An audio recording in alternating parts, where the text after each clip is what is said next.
Onlar daha iyi yarınların peşinde koştular. Hiç tanımadıkları insanların hayatlarına varlıkları ve çabalarıyla katkıda bulundular. Onlar insanlara cesaret verdiler. Onlar fırsatlar yarattılar. Günlerini bu uğurda harcadılar. Bunu yaparken hiçbir ödül ya da övgü beklentileri yoktu. Sadece daha iyi yarınlara inandılar. Umut ettiler. Bu mücadeleden hiç vazgeçmediler. Bu program insanların hayatında fark yaratanları arıyor. Türkiye'nin dört bir yanında iyiliğin peşine düşüyor. Fark yaratanlar başlıyor.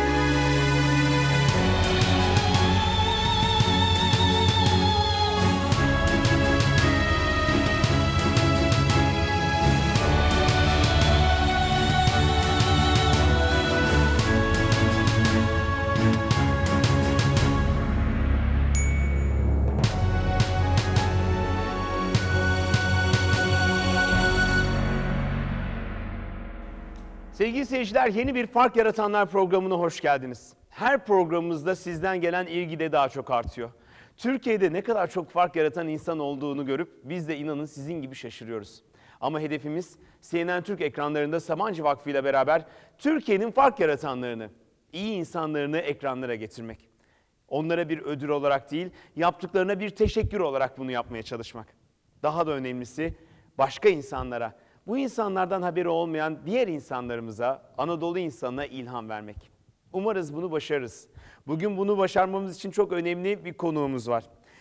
Erzurum'da yaşayan Nazmi Ilıcalı sıradan bir çiftçiydi. Herhangi bir çiftçiden bir tanesiydi. Günün birinde kendisi gibi çiftçi olan diğer arkadaşlarını bilinçlendirmeye karar verdi. Ve ilginç bir proje yaptı. 12 ilde 3000 çiftçiyi organize etti.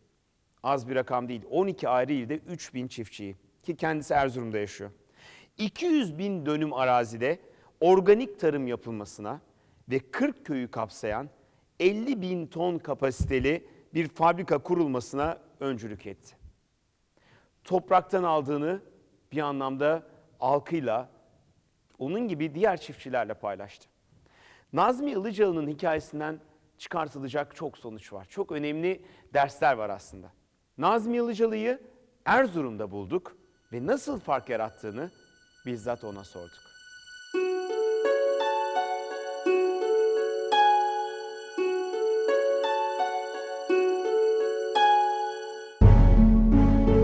Erzurum yıllardır Türkiye'de soğuğun ve uzağın tarifidir. Hava en kötü anında hep Erzurum kadar soğuk, mesafeler Erzurum kadar uzaktır. Erzurum'un sokaklarında yürümeye başladığımızda ise insanların yüzünde o soğukluğu görmesek bile uzaklığın, uzakta bırakılmışlığın derin hüznü sert bir poyraz gibi çarpıyor. Erzurum, Türkiye'nin 81 ili arasında ekonomik gelişmiş sıralamasında 60. sırada yer alıyor. Yani bu istatistikle Türkiye'nin en az gelişmiş 20 ilinden biri oluveriyor. Rakımının 2000 olduğu ilde zor kış şartları nedeniyle sanayileşmenin olmaması, işsizlik rakamlarına da olumsuz yansıyor. Nüfusunun %65'inin tarımla uğraştığı Erzurum, Türkiye'nin en çok işsizliğinin yaşadığı 34. il olarak da kayıtlara geçmiş durumda. Her ne kadar rakamlar kendi dillerinde konuşsalar da Erzurum sokakları işsizliğin en acı fotoğraflarını sunuyor şu günlerde.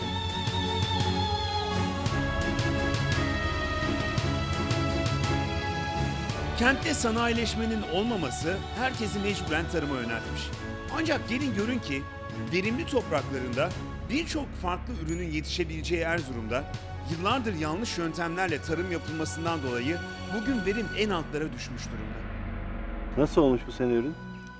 Vallahi bu sene ürünler gördüğünüz gibi idare eder işte. Her sene gibi değil. Pek fazla değil. Kötü müydü mevsim? Mevsimler kötü, kısa. Bizim patatesler geç kavuşurlar. Satış yapamıyoruz fazla. Peki neler ektiniz siz bu sene? Lahana, patates, ıspanak, aşotu, havuç, soğan, Bayağı bol maydanoz. var. Bol bol ekiyorsunuz. Bol bol galiba. ekiyoruz da ama ektiğimizin karşılığını alamıyoruz fazla. Yani bizim bu toprağımız çok verimli bir toprak. Bak 40 günde her şey yetişiyor. 40 gün içerisinde. 40 günde her dele değme yerde yani kolay kolay yetişmez. Ama burada yetişiyor. Bizim et toprak Çok önemli bir yani toprağımız var. Göç var mı çok? Göç oluyor tabii. Nereye göç ediyorlar? Neden göç ediyorlar? Ankara, İstanbul, İzmit. Neden göç İzmit ediyorlar? Yarımca'ya gittiler. Orada da geçimini iyi sağladığı için oraya gitti adam. Adam yok. Adam bulamıyoruz çalıştırmaya. Ben kendi nefsim adam bulamıyorum, çalıştırıyorum. Adamsızlıktan her şeyi terk ettik. Erzurum'un yılda 8 ay devam eden soğuğu hiç değişmeyecek gibi gözükse de çiftçilerin bu makus tarihi fark yaratan bir projeyle adım adım değişiyor.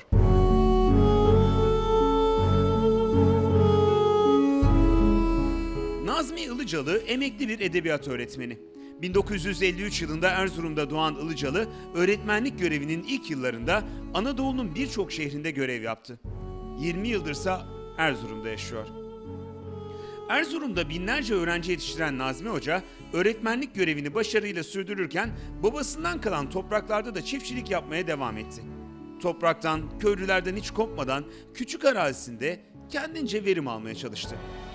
Öğretmenlikten emekli olduktan sonra da bütün enerjisini Erzurum'un toprağına verdi. Dededen kalma eski usullerle çok çalışıp az verim alarak uğraştığı çiftçilik hayatı günün birinde organik tarımla tanışmasıyla baştan aşağı değişiverdi.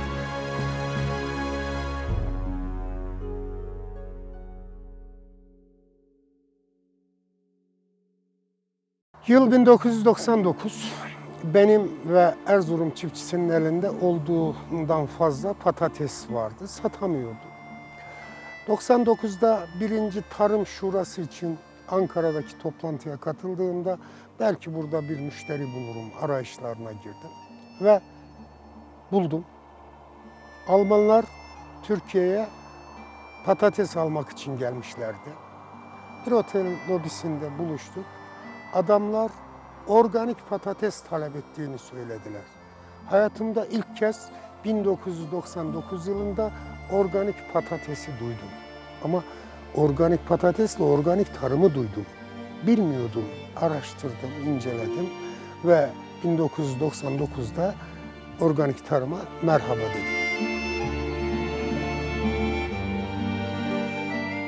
Nazmi Ilıcalı'nın o gün ilk kez duyduğu organik tarım bir anda hayatının seyrini belirledi. Kendi yaştaşı birçok insan gibi emekliliğinin tadını çıkartmak yerine organik tarıma kafa yormaya başladı.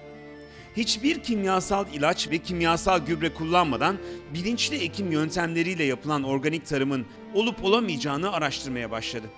Ve araştırmalarında gördü ki Erzurum'un soğuktan kurtulmayan makus tarihi aslında organik tarım için en büyük şansmış.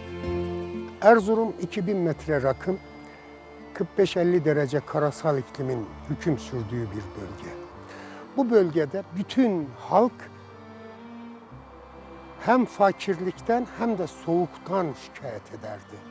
Çünkü kömürün tonu 400-500 liraya satılan kömürü 5 ton yakan çiftçi haklıydı fakirlikten şikayetçi olmaya, soğuktan şikayetçi olmaya. Yalnız araştırmalarımda gördüm ki fakirlik ve soğuk işe yaramış. Allah'ın bir lütfu ortaya çıkmıştı. Fakir olan Erzurum çiftçisi fakirliğinden dolayı kimyasal gübreleri alamamış.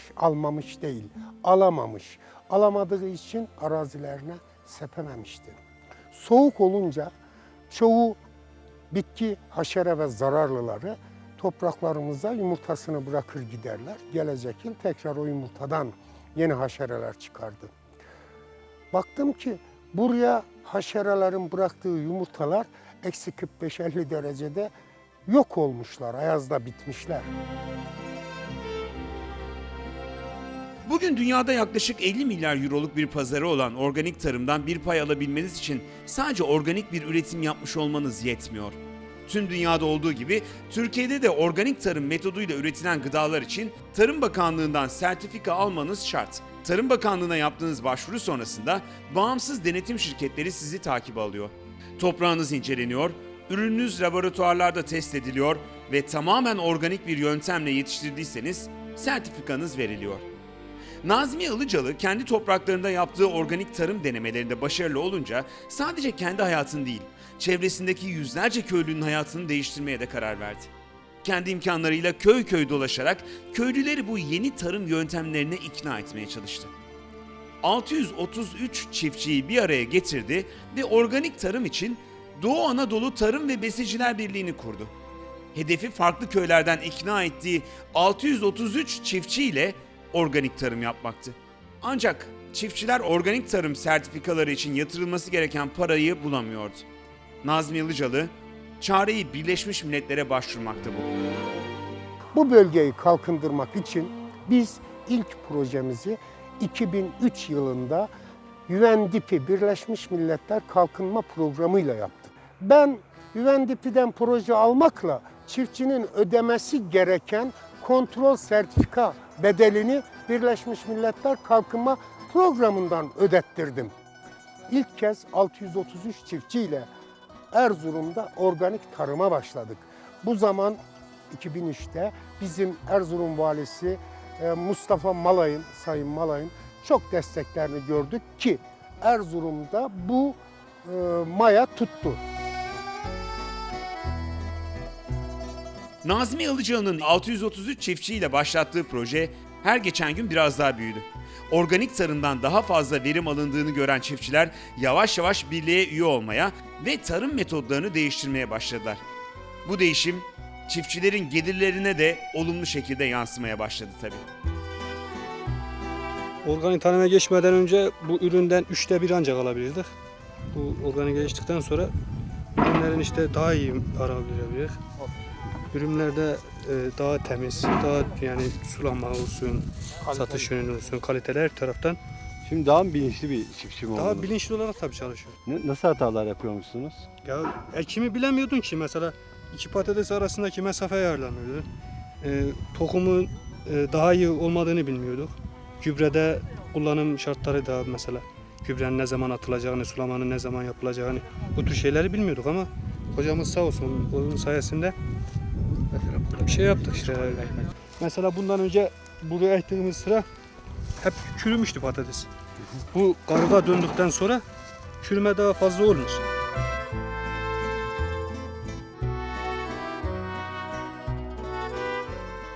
Organik tarım şimdi bilinçli yaparsan iyi gidiyor. Bilinçli yapmazsan iyi gitmiyor yani. Yani. Organik tarım olmasaydı işçi yani hiçbir şey kalmadı. Çünkü yani yaptığın işten bir şey anlamazdın sen. Zararına çalışırdın.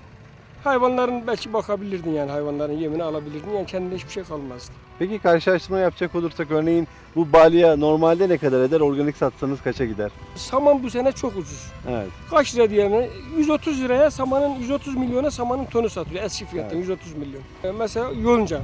Yonca organik. Bizim yoncalarımız hepsi organik. Onların fiyatı değişir. 200-200'ün üstünde falan gidiyor yani. O bundan da çünkü patosa vurmuyorsun en azından. Nazmi Ilıcalı'nın binbir güçlükle kurduğu sistem bir gün İstanbul Büyükşehir Belediyesi'nden gelen bir teklifle büyüyerek gelişme sürecine girdi. O dönemde İstanbul Belediyesi organik tarıma geçmek istemiş. Bakın burası çok önemli. Organik ekmek üretmek istemiş İstanbul Büyükşehir Belediyesi. 81 tarım il müdürlüklerine yazı yazmış. İlinizde organik tarım yapanlar var mı listesini bize gönderin diye. 80 ilden hayır yok cevabı gelmiş. Bir il Erzurum, evet organik tarım yapan Doğu Anadolu Tarımsal Üreticiler, Besiciler Birliği var. Bunların sertifikaları var demiş.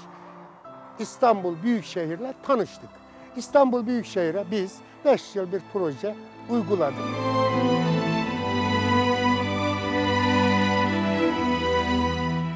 ...2003 yılında 633 çiftçinin kurduğu birlik... ...organik tarımda gösterdiği başarıyla... ...bugün bir de fabrika sahibi olmuş durumda.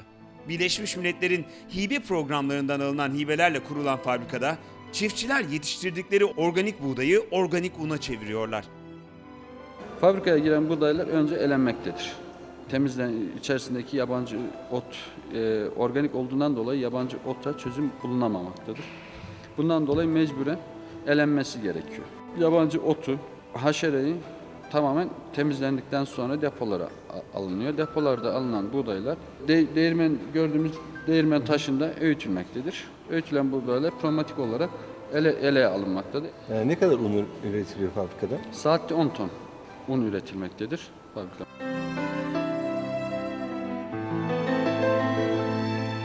Bugün Nazmi Ilıcalı'nın organik tarım hayaliyle Erzurum'da kurduğu Doğu Anadolu Tarım ve Besiciler Birliği'nin 12 ilde 3000 üyesi var. Doğu Anadolu ve Güneydoğu Anadolu'dan binlerce çiftçi Nazmi Ilıcalı'nın basit bir hayaline ortak olmuş durumdalar. Toplam 200 bin dönüm arazide yapılan organik tarımla üretilen organik buğday, arpa, patates, lahana, tahıl, baklagiller gibi ürünler başta İstanbul olmak üzere organik ürün pazarlarında alıcı buluyor. Çiftçiler hangi yıl ne üretecekleri konusunda yönlendirilirken ürünleri satıldığı anda da paralarını alıyorlar. Biz sanayici değiliz, biz tüccar değiliz, biz holding sahibi değiliz. Ama anladık ki bir marka önemli. Markamız için de şunu düşündük. Ya bizim ufkumuzda ne var? Türkiye'ye organik ekmek yedirme var. Ufkumuzda ne var? Türkiye'deki insan sağlığının, havanın sağlığının ön planda olduğudur. Öyleyse Ufkum kökünden Ufkum markasını türettik. Bu markanın arkasında çiftçiler vardır, tüccar yoktur. Ufkum markasını tescil ettirdik. Ufkum markasıyla ambalaj yapıyoruz. Pazarlamamız çiftçinin malı Ufkum markasıyla piyasaya sürülüyor.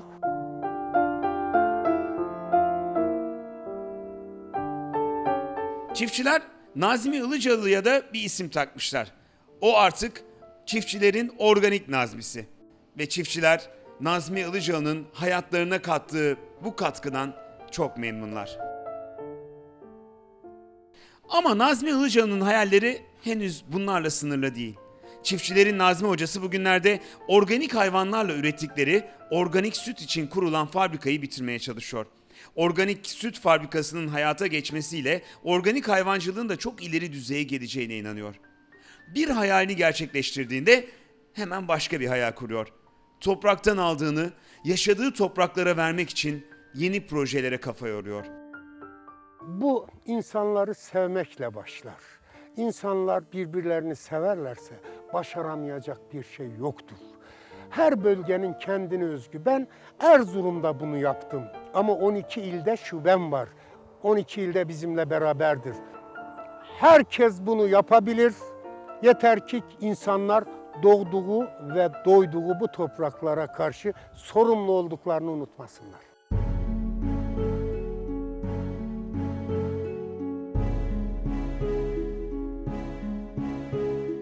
Nazmi Ilıcalı'nın Palandöken'in gölgesinde Erzurum'un sapsarı ovasında hayata geçirdiği bu başarı öyküsü dünyadan da takdir görüyor. Türkiye'de Birleşmiş Milletler'in programlarından en çok hibe alan kişi olmayı başaran Ilıcalı, 2005 yılında da Merkez Amerika Birleşik Devletleri'nde bulunan Ashoka Sosyal Girişimcilik Vakfı tarafından yılın girişimcisi seçildi. Ama onun için en büyük başarı çevresindeki insanların hayatını değiştirmekti. Yaşadığı toprakların kaderine boyun eğmedi. Kendi çabalarıyla hiçbir karşılık beklemeden çevresindeki insanların hayatlarına dokundu. Günlerini bu uğurda harcadı ve binlerce çiftçinin hayatında Nazmi Ilıcalı bir fark yarattı.